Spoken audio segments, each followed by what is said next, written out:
naff off. We don't need to... You weren't interested, bugger off. Because they will want to know what we're doing. And at that moment, it becomes public knowledge right around the country what's going on. They'll be asking us the questions. And it's to avoid a revolution, because a revolution is going to happen in this country if we don't do something. But if they know that you're going to do it on a certain day, won't they send lots of people in to cause trouble, pretending that they're one of you? Yeah, but in absolute silence, if you've got anyone infiltrating, as they do, and I saw it at G20 and other places, it happens. If they want to cause trouble, in utter silence, we'll spot them, we can arrest them, and hand them, dare I say, back to the police. All right? It can be done. All it takes is numbers and a bit of balls to do it. Well, because so much is at stake. I mean, I remember the poll tax riots, as they were called, but there were, you know, grandmothers and grandfathers in that poll tax protest. And in fact, there was violence in the end of the day, but not a huge amount of violence compared to the huge number of people who turned up. I mean, it happened to be a very warm day. It was March the 31st, 1990. I remember that day well, for another reason altogether. But it just happened to be a perfect day for it, and it was a popular cause, wasn't it? It was. It was, yeah. It was every demographic turned out. There's so much more at stake here. I mean, things have happened recently, just very recently. The government is now want a national debate on how we can provide more food for this country in the future. This is the same government or line of governments that actually opened us up to the global markets to entirely destroy our own food-making abilities. But now they want to debate. And I would point out, I'm sorry to witter so long, but that's only happened two times in history. Only 2 times in history. Once immediately prior to World War I and once immediately prior to World War II. I would suggest that they're about to trigger World War III, and that's why they're doing it. Buckingham Palace, the grounds of Buckingham Palace just prior to World War II were turned over for vegetable growing and so on. I don't know if anyone's heard recently, but that's what they've done in Buckingham Palace just recently. It is time to wake up to what these people are planning and what they want us, the people, to do so that they can take control. If we react violently, that's it. They will come and crush, and we have the police state. If we go down... Isn't it inevitable that that will happen? And even if it doesn't happen and everybody goes, no, we're not going to go violent, but surely they can have agent provocateur... Of course they can. They can. Causing trouble, and then they go, ha-ha, we've got you now. But we only have one request, and that is that Gordon Brown, or whoever's Prime Minister at the time, God help us, it's that Tory leader, but, you know, it's all... David Cameron, I believe his name is. Yeah. But whoever it is at the time, if they want to avoid all of this, they could come on this show and explain to us why our representatives allow an elite private bank to issue our currency to us as a debt, when in fact it's a choice of ours that can be made not to do that. Well, OK, here's an offer then. If David Cameron or Gordon Brown wish to come on this show and tell us why our currency is issued to us as a debt, please call the station. Yeah. Please call us, and you'll be very welcome. And the silence will be deafening. I suspect you're right. But something does have to be done. And my suggestion is just that. But the people around, well, America's the same. America's on the verge of revolution. And Canada, in particular, really on the verge of revolution. This isn't just here. This is really kicking off. And if you haven't noticed, your economy is collapsing around your feet. Now's the time to do something. If you want a job and well, whatever. So what is the something, then?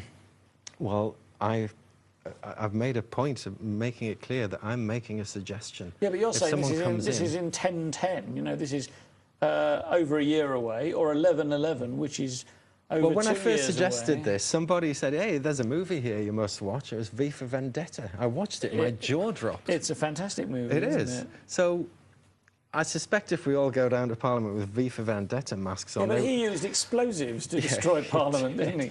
Well, and you're not suggesting that. I think it's important to state here and now that you're not... It's to avoid that. You're not supporting armed rebellion, are you? It's to avoid that. Look, over the last few years, I've made a point of getting off my arse and going out and meeting people, and some of these people believe me.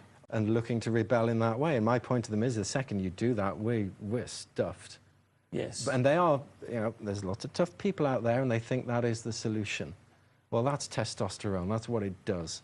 But a bullet puts a stop to that rather quickly. We, the people, should go down there and sort this out before that kicks off.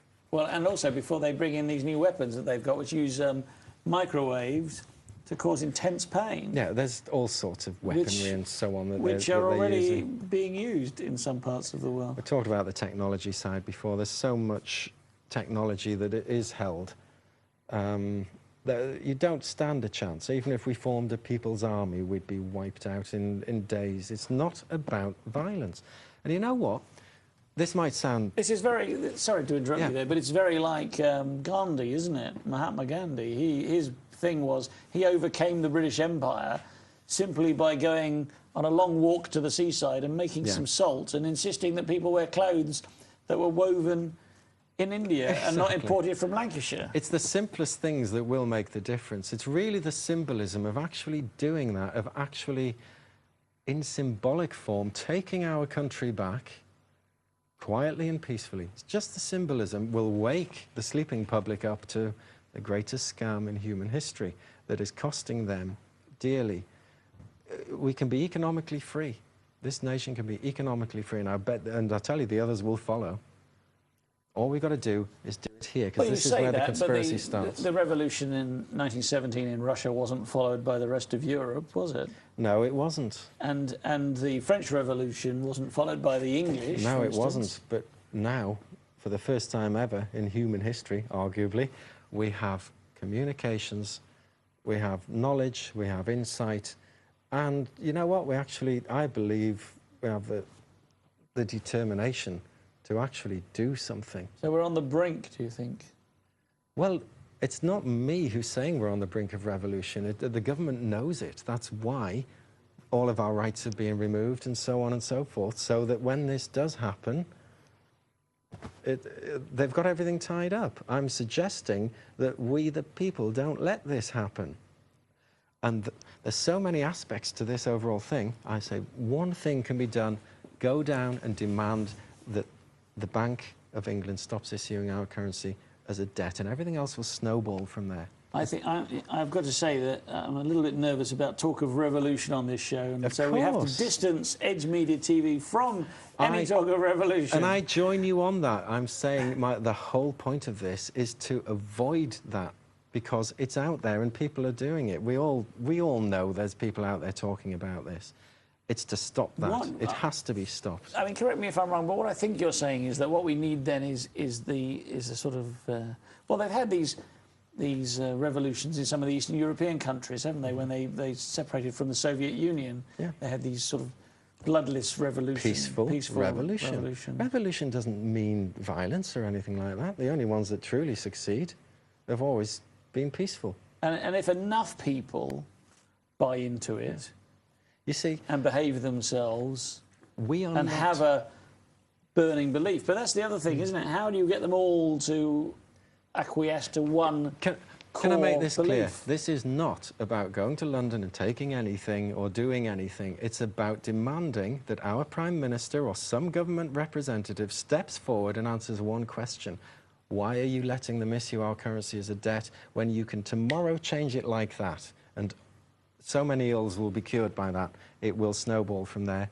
It will actually stop the very revolution that JFK and others have said will happen if they allow this to happen. Well, they did allow it to happen.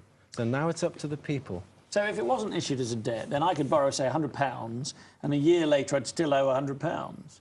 And 2 years later I'd still owe £100. And 1,000 years later I'd still owe £100. But then I might never bother paying it back. There are no. There's so many implications to it, and you can talk about them forever. But it boils down to, if the currency was not issued as a debt, we have no bankers to pay it back to. We pay all the debts back to the state, and it goes back in, and we can use that money. All right, half a minute. Final word. Bollocks. That's too short a word. I want a longer word. It's all bollocks. It really is.